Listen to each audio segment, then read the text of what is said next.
আৰু সেইকাৰণে মই বহুত কথা চিন্তা কৰি আঞ্চলিক দলত অন্তৰ্ভুক্ত হৈছোঁ আৰু মই ভাবোঁ এইটোৱেই সকলোৰে কাৰণে মংগলময় হ'ব। আৰু মই বিচাৰোঁ যে অকল আঞ্চলিক দল মানে এইটো নহয় যে উগ্ৰ জাতীয়তাবাদী। ইয়াত বসবাস কৰা, অসম ৰাজ্যত বসবাস কৰা সকলো জাতি জনগোষ্ঠীকে আমি লগত লৈ আঞ্চলিকতাবাদটো শক্তিশালী কৰিব লাগিব। যিহেতুকে অসম ইয়াত দুভাষী অসমীয়া বহুত আছে, বঙালী, বিহাৰী, মাৰোৱাৰী, নেপালী এনেকুৱা বহুত জনগোষ্ঠী আছে, যিসকলে হয়তো কেতিয়াবা তেওঁলোকে সংশয় এইটো মন কৰিলে তেওঁলোকে অকণমান কেতিয়াবা সংশয় তেওঁলোকৰ জীৱনলৈ আহে বা ভাবুকি আহে, ভাবে যে আমাক অসমীয়াই ভাল নাপায় নেকি, তেনেকুৱা এটা মানসিকতা আহে। কিন্তু নহয়, মই ভাবোঁ সেইটো নহয়।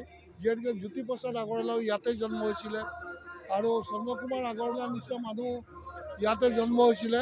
গতিকে আমি পুনৰ তেনেকুৱা মানুহৰ জন্ম হোৱাটো বিচাৰোঁ, যাতে এখন মানে সমৃদ্ধিশালী আৰু সমন্বয়তাৰে ভৰপূৰ এখন অসমীয়া বৰ সমাজ হওক, তাকে আশা কৰি পেলাই মই আগবাঢ়িছোঁ।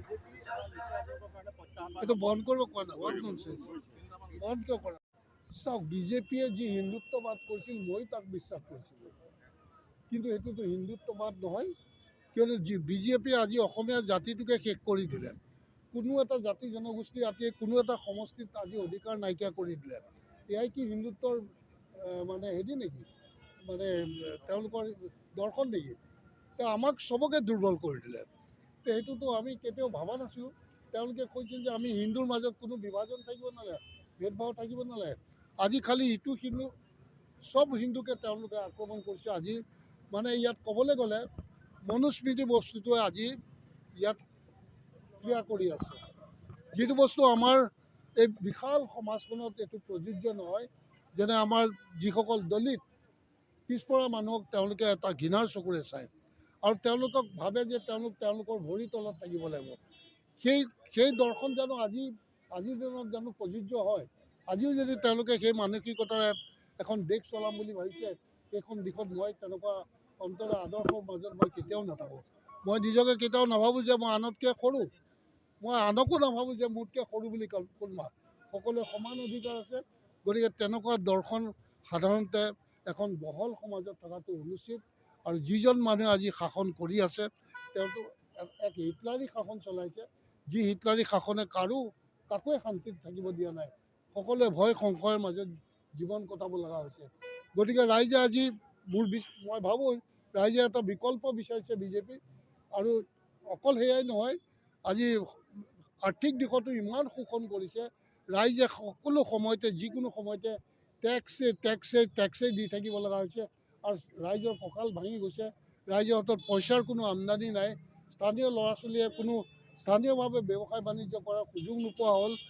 চব ডাঙৰ ডাঙৰ প্ৰজেক্ট কৰি পেলাই বাহিৰৰ মানুহক দি পেলাই আজি সম্পূৰ্ণ অৰ্থনীতিটো বাহিৰৰ মানুহৰ হাতত তুলি দিছে আৰু বাহিৰৰ মানুহক আমন্ত্ৰণ কৰি অসমৰ ভূমিখণ্ড তেওঁলোকৰ মাজত বিতৰণ কৰিছে, যিটোৱে আমাৰ বহুত ডাঙৰ ক্ষতি কৰিব। সেইকাৰণে মই ভাবিছোঁ যে ৰাষ্ট্ৰীয় দলৰ চৰকাৰ হোৱাৰ কাৰণে এইখিনি কৰিবলৈ সুযোগ পাইছে। যদি এইটো আঞ্চলিক দলৰ চৰকাৰ হ'লহেঁতেন তেতিয়া তেনে কাম কৰিবলৈ তেওঁলোকে সুযোগ নাপালেহেঁতেন। আৰু সেইকাৰণে মই আঞ্চলিক দলৰ আদৰ্শটোক মই মোৰ হৃদয়ত বহুৱাই দিছোঁ। কৰিছিলোঁ সেই সময়ত কিবা এটা ভাবি পেলাই কৰিছিলোঁ, আৰু তাৰতো আজি কোনো তাৰ 10 পইচা দাম দিয়া নাই, গতিকে ভেলু দিয়া নাই। মই কি দৰকাৰ তাত থাকিবলৈ? যিহেতুকে ঈশ্বৰে এতিয়াও অকণমান শক্তি ৰাখিছে দেহাত বা চলিব ফুৰিব পৰা হৈ আছোঁ, সেইকাৰণে চেষ্টা কৰিছোঁ এইখিনি সময় সদব্যৱহাৰ কৰি কিবা এটা কৰি যাওঁ। বৰ্তমান চৰকাৰখনৰ একাংশ মন্ত্ৰী বিধায়ক বা নেতাসকলে ক'ব খোজে আপুনি সকলো পালে, শেষত আপোনাৰ নিজৰ ব্যক্তিগত স্বাৰ্থৰ কাৰণে দল সলনি কৰিছে। মোৰ কি স্বাৰ্থ আছে? মই এটা শূন্য দলত আহিছোঁ, যিটো দলৰ একোৱে নাই। কৈছোঁ নাই, এটা হেৰিও জিকা নাই, তো মোৰ ইয়াত কি স্বাৰ্থ পূৰণ হ'ব? আৰু মই কৈছোঁ মই বহুত পালোঁ, কি পালোঁ? মোতকৈতো বহুত বেছি পোৱা মানুহ তাত আছে। তেওঁলোকৰ কথা কিয় নকয়? আজি আমাৰ যিজন চিফ মিনিষ্টাৰ হৈছে, তেওঁ কংগ্ৰেছত 15 বছৰ কাল খালে আৰু 15 বছৰ তেওঁ মন্ত্ৰী হৈ থাকিলে। আকৌ ইয়াতো আহি খালে, আকৌ ইয়াতো চিফ মিনিষ্টাৰ পৰ্যন্ত পালেহি। আমিতো চব কৰিও ইয়াত একো নাপালোঁ। সেই ক'ৰবাত মোক বহুত লাষ্টৰ পিনে এটা মন্ত্ৰিত্ব পদ দিলে, তাকো মই নিজে লৈছোঁগৈ। মই মোদীজীৰ লগত ডাইৰেক্ট কথা পাতি পেলাই লৈছিলোঁ আৰু মোৰ মনৰ কথা কৈছিলোঁ। তাৰ বিনিময়ত তেখেতে হয়তো মন্ত্ৰীসভাত অন্তৰ্ভুক্ত কৰিছিল।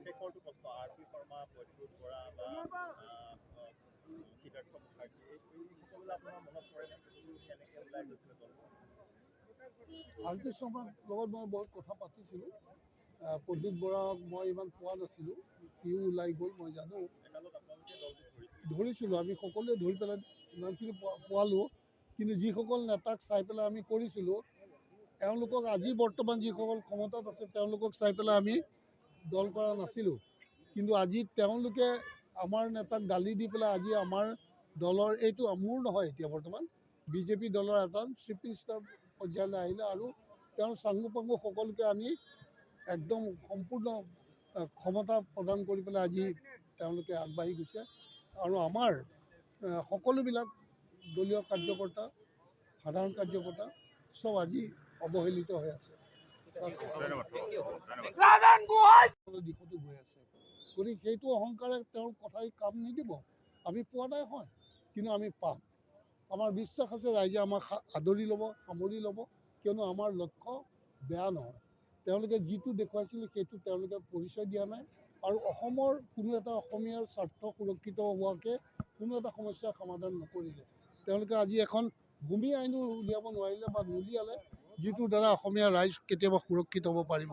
গতিকে কোনপিনৰ পৰা তেওঁলোকে অসম আৰু অসমীয়াৰ সুৰক্ষাৰ কথা চিন্তা কৰিছে? গতিকে এইচব মিছা কথা। গতিকে এইচবৰ ওপৰত আমাৰ বিশ্বাস নাই। আমি আঞ্চলিকতাবাদৰ ওপৰত বিশ্বাস আছে আৰু আমি নিজেই নিজৰ অসমখন সুৰক্ষিত কৰিম আৰু ইয়াক উন্নতিৰ পথত আগুৱাই লৈ যাম। প্ৰথম দিনতে এটা পোনপটীয়া প্ৰশ্ন, আপোনাৰ দলে য'তেই প্ৰতিদ্বন্দ্বিতা কৰিবলৈ কয় নিশ্চয় কৰিব। তথাপিতো নগাঁৱৰ বহনপুৰৰ পচন্দৰ সমষ্টি আপোনাৰ কোনটো? মোৰ কোনো তেনেকুৱা সমষ্টি নাই এতিয়ালৈকে। আমাৰ দলে যি ক'ব তেনেকুৱাই হ'ব। কি হয় কৰোণা মই খেলিম বুলিও কোৱা নাই এতিয়ালৈকে। নাই তেনেকুৱা নাই, য'তেই খেলোঁ যদি কয় খেলিব লাগে খেলিম। মই কৈছোঁ নি মোৰ ইচ্ছা অনিচ্ছাটো কোনেও প্ৰভাৱ পেলাব নোৱাৰে। মই নেখেলোঁ বুলি ক'লেও কোনো হেৰি কৰিব নোৱাৰে। আৰু যিহেতুকে ইয়াতে অহাটো মোক বহুতে বাধা দিছিল, সেইটোও নোৱাৰিলে, মোৰ পৰিয়ালেও নোৱাৰিলে। কিন্তু মোৰ ইচ্ছাটোৰ ওপৰত মোৰ নিজৰ নিয়ন্ত্ৰণ আছে। মোৰ ইচ্ছাটোক আনে নিয়ন্ত্ৰণ কৰিবলৈ মই কেতিয়াও নিদিওঁ। আপোনাৰ পৰিয়ালৰ এজন সদস্য বিজেপিৰ, গতিকে ক'ৰবাত তাকেতো ক'লোঁ ন, তেওঁক ৰাখি পেলাই মোক নিয়ন্ত্ৰণ কৰিম বুলি ভাবিছিল। যে বাপেকে পুতেকক দেখা পাইছে যে ছেক্ৰেটাৰী পষ্ট এটা দিছে, গতিকে বাপেক হয়তো বিজেপি এৰি নাযাব। কিন্তু সেইটো মোৰ কাৰণে তেনেকুৱা চিন্তাধাৰা মই নকৰোঁ। তাৰ জীৱনটো তাৰ কথা। মই মোৰ এটা ব্যক্তিত্ব দিছে, ভগৱানে এটা মন দিছে, সেই মনেৰে যিটো শুদ্ধ বুলি ভাবে সেইটোৱে মই কৰিম। অসমত বিজেপিক প্ৰতিষ্ঠা কৰাত আপোনাৰ বিভিন্ন সময়ত আপোনাৰ সবল নাছিলে, কিন্তু বৰ্তমান সময়ত এতিয়া অসমত